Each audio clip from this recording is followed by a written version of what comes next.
Eternal Wedding Collections by Chungat Jewelry.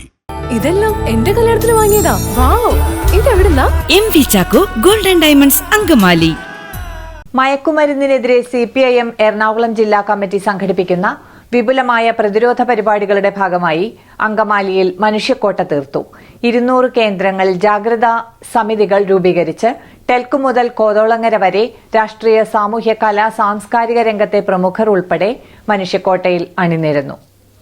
ചെറിയ കുട്ടികളെ നമുക്ക് ചുറ്റും നോക്കിയാൽ കാണാൻ പറ്റും. നിങ്ങളിപ്പോൾ +2 നിലവാരത്തിലൊക്കെ പഠിപ്പിക്കുന്ന അധ്യാപകരോ അധ്യാപികമാരോ നിങ്ങളുടെ പരിചയത്തിലുണ്ടെങ്കിൽ അവർ നേരിടുന്ന ഏറ്റവും ഗുരുതരമായ പ്രശ്നങ്ങളിലൊന്നായിട്ട് ഇതവർ പറയും. പരീക്ഷയ്ക്ക് നോക്കി എഴുതുന്ന ആളുകൾ, ക്ലാസ്സിൽ അങ്ങേയറ്റം അഗ്രസീവായി പെരുമാറുന്ന ആളുകൾ, അങ്ങേയറ്റം ലൈംഗികമായ താല്പര്യങ്ങളോടെ ക്ലാസ്സിൽ ഇടപെടുന്ന ആളുകൾ, ഇതിലൊന്നും ഇടപെടാൻ പറ്റാത്ത, നിയന്ത്രിക്കാൻ പറ്റാത്ത, ഇടപെടാൻ ശ്രമിച്ചാൽ മാരകമായ കടന്നാക്രമണങ്ങൾക്ക് വിധേയമായി തീരുന്ന ഒരന്തരീക്ഷം നിശബ്ദമായി നമ്മുടെ ചുറ്റുവട്ടത്ത് വളർന്നു വരുന്നുണ്ട്. പഴയ മുനിസിപ്പാലിറ്റി കെട്ടിടത്തിനു സമീപത്ത് സംഘടിപ്പിച്ച ലഹരി വിരുദ്ധ സദസ് ഡോക്ടർ സുനിൽ പി ഇളയിടം ഉദ്ഘാടനം ചെയ്തു. ലഹരിയിൽ നിന്നും മയക്കുമരുന്നിനും, പ്രത്യേകിച്ച് രാസലഹരി എന്ന് നാം വിശേഷിപ്പിക്കുന്ന മയക്കുമരുന്നുകൾക്കുമുള്ള പ്രത്യേകത, അത് വളരെ പെട്ടെന്ന് ആളുകളെ അതിന് അഡിക്റ്റാക്കി മാറ്റുമെന്ന് മാത്രമല്ല, അഡിക്റ്റായി തീർന്ന ആളുകൾ വളരെ പെട്ടെന്ന് ശാരീരികാരോഗ്യം ഏതാണ്ട് പൂർണ്ണമായി ക്ഷയിച്ച് രോഗാതുരതയിലേക്കും മാനസിക വിഭ്രമങ്ങളിലേക്കും ഒക്കെ ചെന്നു ചേരുന്ന സ്ഥിതി വളരെ കൂടുതൽ കൈവരും. നേരത്തെ ഇവിടെ മകനെ അറസ്റ്റ് ചെയ്യാനായിട്ട് സഹായം അഭ്യർത്ഥിച്ചു വന്ന പിതാവിനെ കുറിച്ച് പറയുകയുണ്ടായി. അത്തരം കുട്ടികൾ ഒറ്റതിരിഞ്ഞൊരു സംഭവമല്ല. കാരണം മയക്കുമരുന്ന് എന്ന് പറയുന്നത് അതിന് കീഴ്പ്പെട്ട് തുടങ്ങിക്കഴിഞ്ഞാൽ സാമാന്യമായ യുക്തിവിവേകവും കാര്യകാരണബോധത്തോടെയുള്ള പെരുമാറ്റവും ഒന്നും സാധ്യമല്ലാത്ത മട്ടിലേക്കുള്ള ഒരു മതിഭ്രമം അവരെ കീഴ്പ്പെടുത്താൻ തുടങ്ങും എന്നതാണ് നടക്കുന്ന കാര്യം. ഡോക്ടർ സന്തോഷ് തോമസ് അധ്യക്ഷത വഹിച്ചു.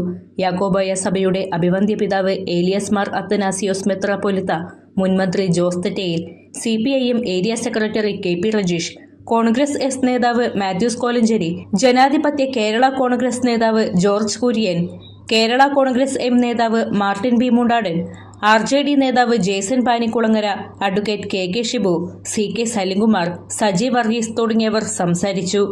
വീഡിയോ വലിക്കുന്നതിൻ്റെ 10 മടങ്ങ് ഇരട്ടിയായി ലഹരി ഉപയോഗത്തിലേക്ക് കുട്ടികൾ ഉൾപ്പെടെയുള്ള, മുതിർന്ന ആളുകൾ ഉൾപ്പെടെയുള്ള നമ്മുടെ സമൂഹം മാറിക്കഴിഞ്ഞു.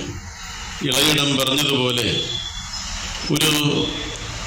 എന്തെങ്കിലും ഒരു വിഷം ഉള്ളിൽ ചെന്നാൽ അത് വൈദ്യശാസ്ത്രത്തിന് മരുന്ന് കൊണ്ട് ചികിത്സിക്കാം. ആ വിഷം ഇറക്കിക്കളയാൻ ഒരു പരിധി വരെയും സാധിച്ചേക്കും. അണലി കടിച്ചാൽ ഡോക്ടർ പറയും ഇത് എളുപ്പമല്ല എന്ന് പറയും. അണലി വിഷം പോലെ ഇന്ന് രക്തത്തിൽ കലർന്ന് സ്വഭാവ രൂപീകരണത്തിൽ ലഹരിയിലേക്ക് തള്ളിവിടുന്ന ഒരു വലിയ വിപത്തായി ഈ ലഹരിയുടെ ഉപയോഗം നമ്മുടെ നാടിനെ നശിപ്പിച്ചു കഴിഞ്ഞു എന്ന് ഈ തരുണത്തിൽ ഞാൻ ഓർക്കുമ്പോൾ, ഞാൻ ഈ പറയുന്ന കാര്യം നിങ്ങൾക്കെല്ലാവർക്കും അറിയാം, നിങ്ങൾക്കറിയാവുന്ന കാര്യമാണ് ഞങ്ങൾ ഈ സ്റ്റേജിൽ പറഞ്ഞത്. അതുകൊണ്ട് ഇതിനൊരു പ്രസംഗമല്ല ആവശ്യം, ഇതിന് നടത്തിപ്പുണ്ടാക്കാൻ സാധിക്കുമോ എന്നുള്ളതാണ് ഇതിന് പരമമായ ആവശ്യമായിരിക്കുന്നത്. ക്രിസ്ത്യാനികളെന്ന് പറയുന്ന സംഗതി വീഞ്ഞിനെ കുറിച്ച് എപ്പോഴും ബൈബിളിൽ പറയുന്നുണ്ടല്ലോ, വീഞ്ഞിൻ്റെ കാര്യമെക്കുറിച്ച്. അത് ശരിയാണ്. ഞാനത് അന്വേഷിച്ചപ്പോൾ ബൈബിളിൽ 232 പ്രാവശ്യം വൈനിനെ കുറിച്ച്, വീഞ്ഞിനെ കുറിച്ച് പറയുന്നുണ്ട്. എന്നാൽ പിന്നെന്താ കുഴപ്പമെന്ന് ചോദിക്കും. അപ്പോഴും അതിനെക്കുറിച്ച് പറയുന്നുണ്ട്. മദ്യപാനവും വീഞ്ഞും അവിടെ നമ്മുടെ ഇസ്രായേൽ തുടങ്ങിയ ആ പ്രദേശങ്ങളിലൊക്കെ തന്നെ ആ പ്രാദേശികമായ രീതിയിൽ എന്ന് പറഞ്ഞാൽ അന്നത്തെ അവിടെ വീഞ്ഞ് കുടിക്കണമെന്നല്ല നമ്മുടെ നാട്ടിലെ വീഞ്ഞ് കുടിക്കൽ. ഇവിടെ ആളുകൾ മദ്യം കഴിക്കുന്നത് സർവത്ത് കുടിക്കുന്ന പോലെയാണ്. അവിടെ അങ്ങനെയല്ല. അതൊന്നും തിരിച്ചറിയാൻ അറിയാൻ പറ്റില്ല. കാരണം ഞാനിത് പറയാൻ കാരണം വെച്ച് കഴിഞ്ഞാൽ അങ്കമാലിയിൽ ഞാൻ ജനിച്ചു വീഴുന്നത് ചാരാഷാപ്പിൻ്റെ ഒപ്പിലുള്ള വീട്ടിലാണ്, തൊട്ടപ്പുറത്തുള്ള കള്ളുഷാപ്പിലുള്ള വീട്ടിലാണ്. അങ്കമാലിയുടെ ഹൃദയഭാഗത്ത് 100-ൽ-പരം പ്രമുഖ ബ്രാൻഡുകളുടെ ഏറ്റവും വലിയ family innerwear showroom Siva inner world, CVR trade centre, behind Chungath jewellery, Angamaly.